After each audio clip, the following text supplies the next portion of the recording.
প্রার্থনা করিল যেন তার সঙ্গে থাকিতে পারেন। কিন্তু তিনি তাকে বিদায় করিয়া কহিলেন, তুমি তোমার গৃহে ফিরিয়া যাও এবং তোমার নিমিত্ত ঈশ্বর যে যে মহৎ কার্য করিয়াছেন তাহার বৃত্তান্ত বলো। তাতে সে চলিয়া গিয়া যিশু তাহার জন্য যে সমস্ত কার্য করিয়াছেন তাহা নগরে সর্বত্র প্রচার করিতে লাগিল। Hallelujah, hallelujah. আমরা এই ঘটনাটা জানি তো, কোন এক ব্যক্তি শ্মশানে পড়ে থাকতো, জানি তো ঘটনাটা নাকি? তার মধ্যে কতগুলো ছিল? বাহিনী ছিল, তাই তো নাকি? আর সেই বাহিনী শূকরের পালের মধ্যে ঢুকে গেল। বাইবেলের কাছে পরে সেই ব্যক্তি সুবোধ হয়ে বসলো, তাই তো? এবং সে যীশু খ্রিস্টের কাছে প্রার্থনা করছে যে প্রভু, আমি আপনাকে নিবেদন করছি, প্রার্থনা করছি, বিনতি করছি যেন আমি আপনার সাথে ঘুরে ঘুরে বেড়াতে পারি। হালেলুয়া। তখন যীশু খ্রিস্ট বলছেন, তুমি এক কাজ করো, তোমার আমার পেছনে যেতে হবে না, তুমি বরঞ্চ গ্রামে ফিরে যাও, আর ঈশ্বর তোমার জীবনে যে সমস্ত কার্য করেন সেটা তুমি লোকরে গিয়ে বলো, সাক্ষ্য দাও। এবং সে বাড়ি গিয়ে যিশু যে সমস্ত তার জীবনে কাজ করেছেন তিনি সমস্ত গ্রামে সেটা প্রকাশ করেছেন। হালেলুয়া।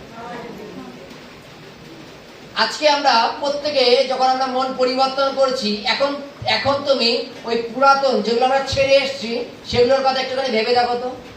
এখন নিজেদের হাসি লাগে, তাই না? ওগুলো করতাম, এ করতাম, এত কান্নাকাটি, এত বায়না করতাম এই একটা দাবি পূর্ণ করবার জন্য।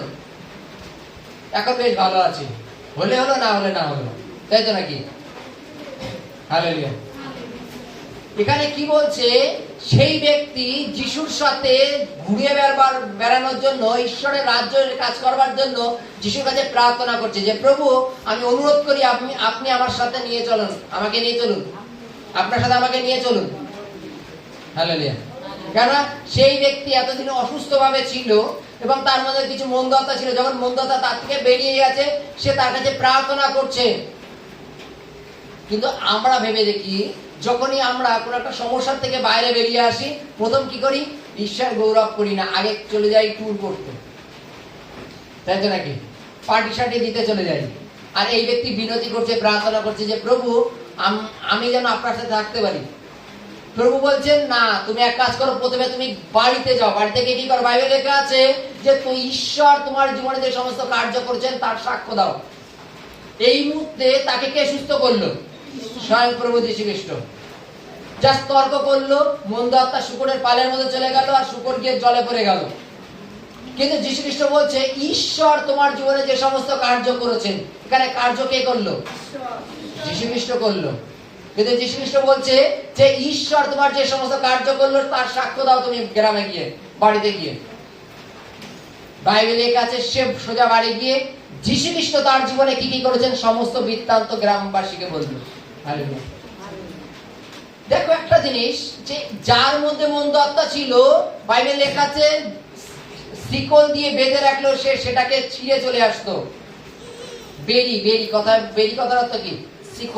শিকল দিয়ে বেঁধে রাখলো, সেটা কেটে চলে আসতো। তাহলে তার মধ্যে কতটা শক্তি ছিল, পাওয়ার ছিল, তার মধ্যে বাহিনী ছিল। কোন এক সময় ক্যাথলিক গির্জার একটুখানি আগে গিয়ে, ওখানে শান্তিপাড়া বলে একটা পাড়া আছে, একটু ক্যাথলিক গির্জাটা পার করবেন, একটুখানি আগে গিয়ে ডানাতে একটা চিরাই মিল আছে, তার উল্টো দিকে বাঁধ একটা রাস্তা নেমে গেল, ওটা শান্তিপাড়া। ওই শান্তিপাড়াটা হচ্ছে ক্যাথলিক খ্রিস্টানদের। ওখানে একবার ভূতে ধরা পেশেন্টের জন্য ফোন আসলো, আমি গেলাম।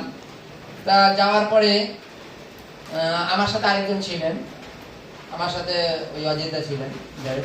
আমরা দুজন যখন গেলাম, তা গিয়ে একটা ঘরের দরজার সামনে গিয়ে দাঁড় করালো, দাদা আমরা এই ঘরে তালা দিয়ে রেখে দিয়েছি। তা আমরা জাস্ট গিয়ে প্রথমে জানালাতে একটু উকি ঝুঁকি মারছি যে কোথায় গেল। ঘরে একটাই দরজা, দুটো তিনটে জানলা, আদার্স কোনো দরজা নেই।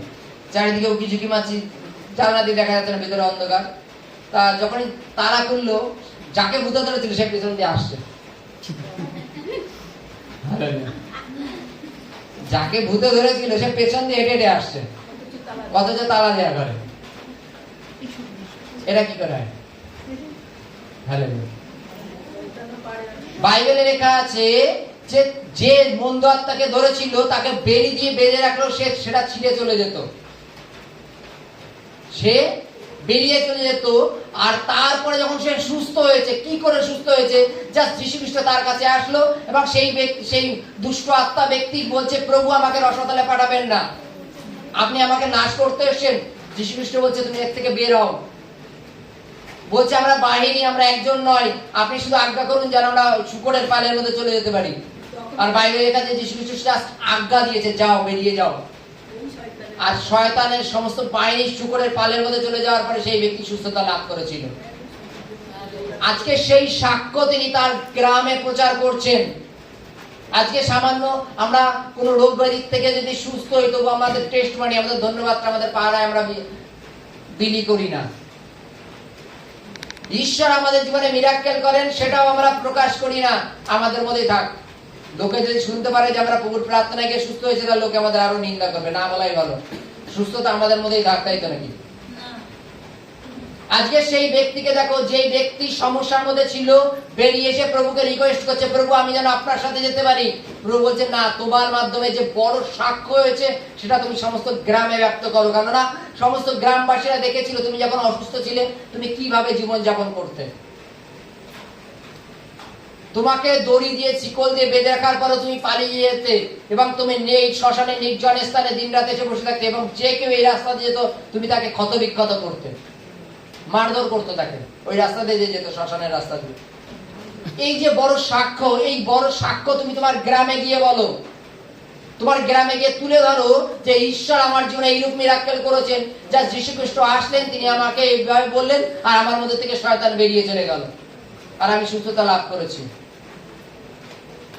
হালেলুয়া।